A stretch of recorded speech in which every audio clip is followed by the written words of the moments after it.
अस्सलाम वालेकुम नाज़रीन, आज हम ट्रंप की फ़ॉरेन पॉलिसी का जायज़ा लेंगे कि ये फ़ॉरेन पॉलिसी किस तरह की है कि वाकई ये अमन के लिए कोशिशें करता है या एक ये कैलकुलेटेड क्योस होता है। क्योंकि जो भी ये काम इसने किए हैं अमन का नाम लेके आपको एंड पे क्योस सा क्रिएट करता हुआ नज़र आएगा। आपको पता है कि डोनाल्ड ट्रंप की दूसरी टर्म का 1 साल मुकम्मल हो चुका है और इस साल में अब ऐसा नज़र आ रहा है कि ये ईरान के ख़िलाफ़ बहुत ज़्यादा एक्टिव है।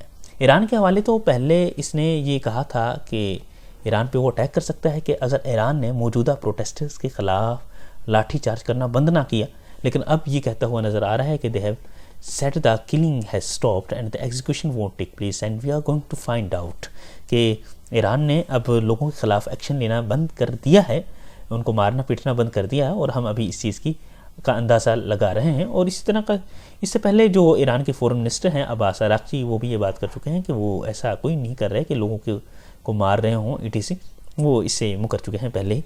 तो ये डोनाल्ड ट्रंप ने बात की है। तो डोनाल्ड ट्रंप की ये पॉलिसी है कि पहले धमकी लगाता है फिर नेगोशिएशन की तरफ आता है। और ये जो इसका अगर हम समझें कि ये जो पीछे आना है क्या ये वाकई अमन के लिए होता है या ये एक बहुत बड़ा ख़तरे की इलामत होता है। तो इस चीज़ को हम 2 केस स्टडीज़ से समझेंगे।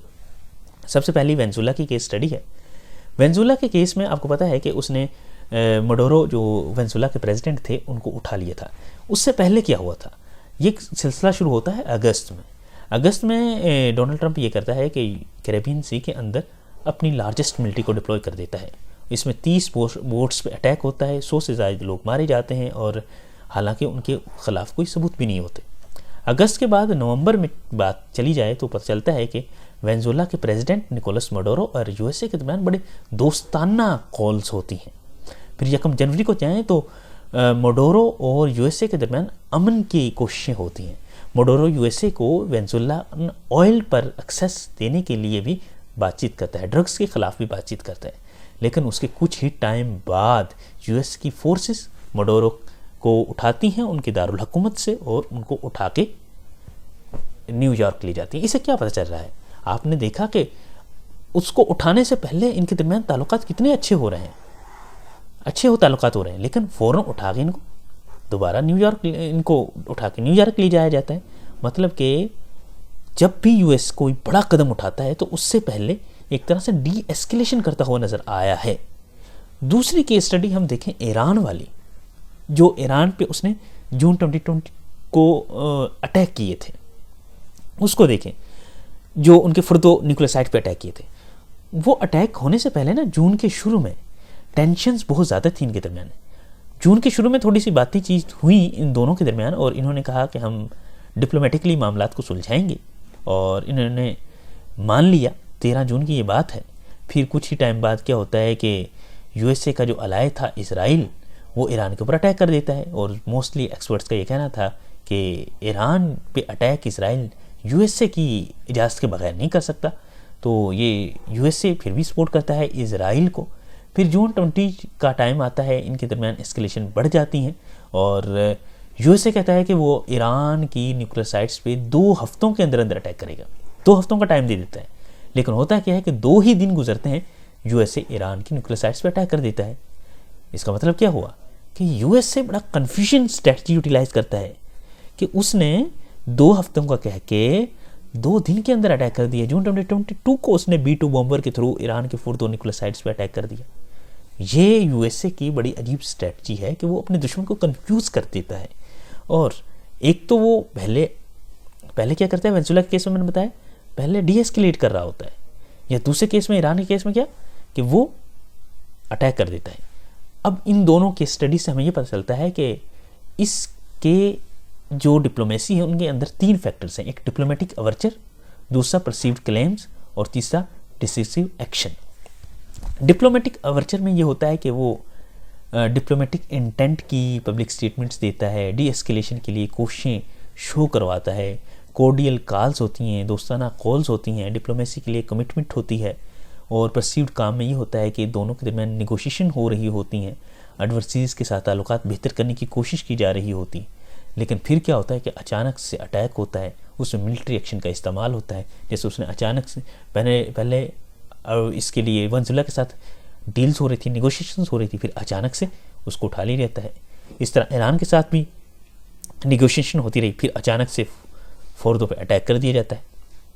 यहाँ से पता चलता है कि बड़ी कन्फ्यूजन, पहले कन्फ्यूज करना इनकी एक स्ट्रेटजी है, या पहले डीएस्केलेट करना भी इनकी बड़े एक्शन से पहले की एक तैयारी होती है।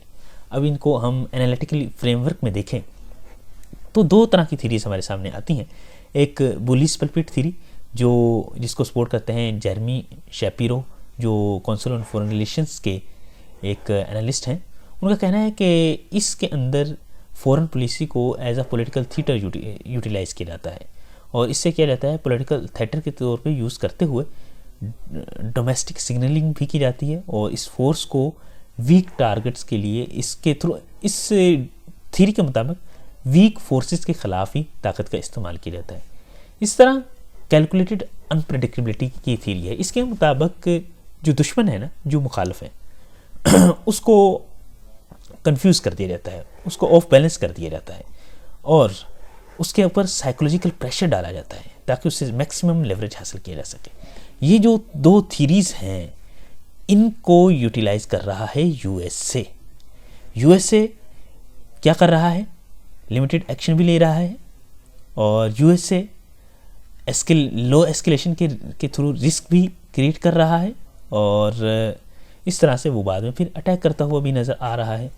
और अगर दूसरी थ्योरी को, सिर्फ अनप्रेडिक्टेबिलिटी को देखें तो यूएसए अपने दुश्मनों पे, लाइक के अपने मुखालफों पे, ईरान पे साइकोलॉजिकल प्रेशर डालने की भी कोशिश कर रहा है। इसके नतीजे में उसको उसके नेक्स्ट मूव के हवाले से भी कंफ्यूज करता हुआ नज़र आ रहा है, और इसके अलायंसेस जो अलाइड हैं इनको भी पता नहीं चलने दे रहा, यूरोप को भी नहीं पता, और इसके बाकी जो दोस्त हैं यूएसए, उनको भी नहीं पता कि यूएसए का नेक्स्ट स्टेप क्या होगा, उनको भी कंफ्यूज ही रखता है। ये दो तरह की थीरीज हैं जो यहाँ पे यूटिलाइज हो रही हैं। इसके अलावा जो है ना, कुछ लोगों का कहना है कि जो डोनाल्ड ट्रंप है इसकी एक साइकी है जो ना बड़ी इरेक्टिक किस्म की है, जो वर्ल्ड के लिए थ्रेट है। अब फाइनल हमें क्या पता चलता है कि क्या यूएसए अटैक करेगा ईरान के ऊपर? वो कहता है कि बात क्लियर है कि यूएसए अभी ईरान के मामला से थोड़ा सा पीछे हटा है। इसका ये मतलब नहीं है कि ये अटैक कुछ बड़ा नहीं करेगा। ये पिछली हिस्ट्री को देखें तो ये एक तरह की स्मोक स्क्रीन सेट कर रहा है, एक तरह का स्टेज सेट कर रहा है, और इसके बाद में भी कोई बड़ा मसला क्रिएट कर दे। वो कहता है जो इनका मोटिव है जो है वो डिबेट किया जा रहा है, मतलब कि पॉलिटिकल थिएटर के तौर पे चीज़ों को वो अभी यूटिलाइज कर रहे हैं। और वो कहता है जो कंटेक्स्ट है ये वोलेटाइल है अभी भी। वो कहता है करंट जो डी एस्केलेटरी रेटोरिक है ये perfectly fits the established pattern, making it a warning sign not a relief. ये वार्निंग साइन है, ये कोई रिलीफ नहीं है। अब डिसाइडिंग फैक्टर तो अभी आना है कि यूएसए क्या करता है। अभी अटैक कर सकता है, ये चांसेस हैं, और इस कन्फ्यूजन में नहीं रहना चाहिए। अच्छा जी, इससे को आप जो CSS PMS के लोग हैं वो इसको अपने करंट अफेयर में यूटिलाइज़ कर सकते हैं, और जिनको नोट्स ETC चाहिए और मज़ीद डिस्कशन की ज़रूरत है तो वो हमसे इस नंबर पे रब्ता कर सकते हैं। जज़ाकल्लाह।